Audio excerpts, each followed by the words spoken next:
자, 이번에는요, 지금 이 순간 가장 많은 관심 받는 만관 뉴스 전해줄 연홍 아나운서 함께하겠습니다. 안녕하십니까? 예, 안녕하십니까, 이현웅입니다. 첫 번째 만관 뉴스 주세요. 예, 김재윤 전 의원 숨진 채 발견입니다. 아, 예, 그 안타까운 소식이죠. 예, 어제 오후였는데요. 서울 예. 서초구의 한 건물 아래서 이 김 전 의원이 사망한 채 숨진 채 발견이 됐습니다. 예, 삼선의 의원이었어요. 그 그렇죠. 17대 총선부터 18대, 19대까지 내리 3선을 지냈고 예. 최근에는 이제 한 대학의 석좌 교수로 재직 중이었습니다. 그래요. 이게 뭐 사고는 아니었죠. 예, 사고는 아니고 뭐 예. 정확한 사망 경위를 현재 경찰이 조사를 하고 있습니다만 예. 뭐 현재까지는 극단적 선택의 가능성을 좀 높게 보고 있는 것 같습니다. 예. 현장에서 유서는 따로 발견되지 않았고요. 시신은 인근 병원의 장례식장으로 안치된 상태입니다. 예, 그래요. 참 이분이 뭐 교육이나 문학 활동도 하신다 들었는데 이제 갑작스러운 이제 슬픈 소식입니다. 자, 예. 고인의 명복을 빕니다. 다음 소식 주십시오. 네, 두 번째 만관유는요. GTX D 노선 강남 연결 무산입니다. 아, 이건 이제 김부선. 예. 네.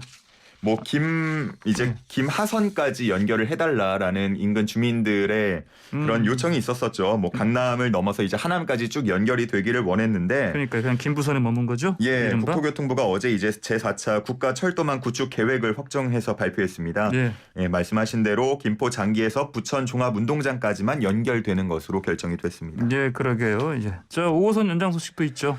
예, 그 GTX-D 노선은 아닌데요. 5호선을 김포와 검단까지 연장한다는 계획이 이 내용에 포함이 됐었고요. 예. 그리고 GTX-D 노선을 이제 B 노선하고 연계를 해서 신도림, 여의도를 거쳐서 용산역까지 연결하는 방안까지도 추가가 됐습니다. 그래요. 자, 달빛 내륙철도 이것도 들어가 있죠. 예, 문재인 대통령의 대선 당시 공약이기도 했는데요. 대구와 광주를 1시간대로 잇는 철도입니다. 네네. 뭐 동서화합과 국가 균형 발전을 위한 길이 될 것으로 기대가 되는데, 그래요. 예. 다만 이제 그동안 비용 대비 편익이 기준선에 미치지 못한다라는 비판도 있었고요. 예. 이게 또 내년 대선을 의식해서 좀 무리하게 추진하는 거 아니냐 이런 얘기도 나오고 있어서 예. 여러 가지 좀 극복해 나가야 할 문제들은 있는 것 같습니다. 그렇군요. 그동안 대구 광주를 잇는 고속도로가 그 88 고속도로였죠, 아마. 예, 네, 이거는 그 이제 철도니까, 철도까지 시멘트로 된 고속도로였는데, 예, 사고가 많은 악명 높은 고속도로였습니다. 알겠습니다. 자, 다음 만관유. 예, 세 번째 만관유는요. 우려하던 가짜 수험생들 실제 응시입니다. 아, 백신 때문에 그 얘기하시는 거죠? 저희 얼마 전에 얘기 함께 나눴었는데, 맞아요. 예.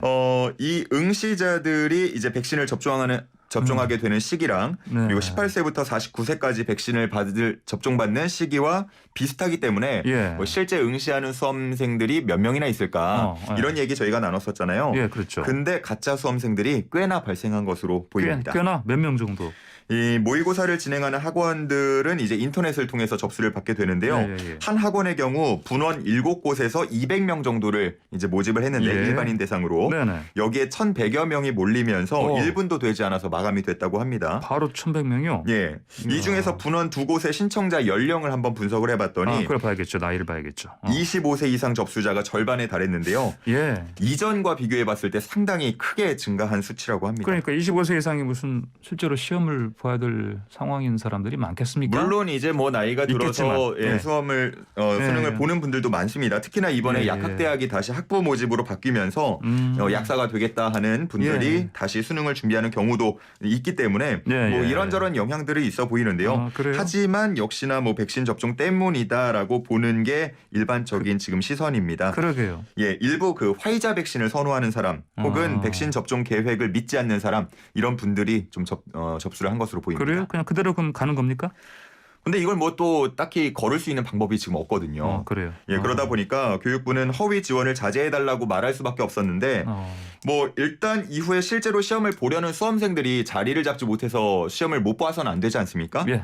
근데 다행히 뭐 일단 응시 기회는 충분히 보장을 하겠다라고 밝힌 상태입니다. 그래요. 알겠습니다. 다음 만관유 주세요. 네 번째 만관유 이재영, 이다영 쌍둥이 선수 등록 관심입니다. 그래요. 우리 저 학폭 때문에 무기한 출전 정지당한 선수들 아닙니까? 예, 맞습니다. 근데 이 쌍둥이 자매가 다시 코트로 돌아올 길이 열린다는 소식이 전해지면서 지금 많은 관심이 집중이 되고 있습니다. 그래요. 오늘 오후 6시까지가 이제 다음 시즌에 뛸 선수들을 등록하는 선수 등록 마감 시한입니다. 네.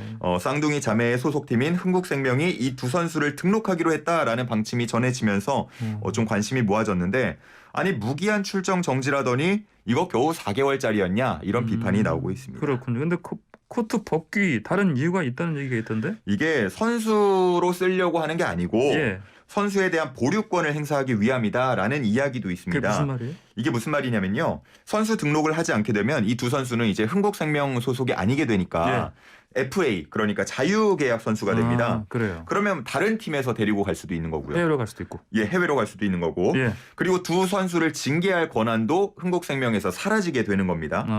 뭐 이런저런 얘기들이 나오다 보니까 이를 좀 명확히 하기 위한 흥국생명의 입장 발표가 지난 28일에 예정이 돼 있었는데 예. 발표 예정 시간이 되도록 나오지 않더니 돌연 입장 발표를 취소하기도 했습니다. 그래요. 그래서 오늘 이제 선수 등록 마감 날이기 때문에 이 거취에 대한 관심이 커지고 있습니다. 그렇군요. 그 한국 배구 연맹이 우리 그 YTN 근처에 있잖아요. 예, 그러다 보니까 여기 상암동에 지금 이 두 선수의 코트 복귀를 반대하는 그런 문구가 실린 트럭이 좀 오가는 거를 저도 봤는데요. 그래요. 예, 결론 어떻게 날지 좀 기다려 봐야 될 것 같습니다. 알겠습니다. 오늘의 망건은 여기까지 듣겠습니다. 고맙습니다. 네, 감사합니다. 네, 지금까지 이현웅 아나운서였습니다.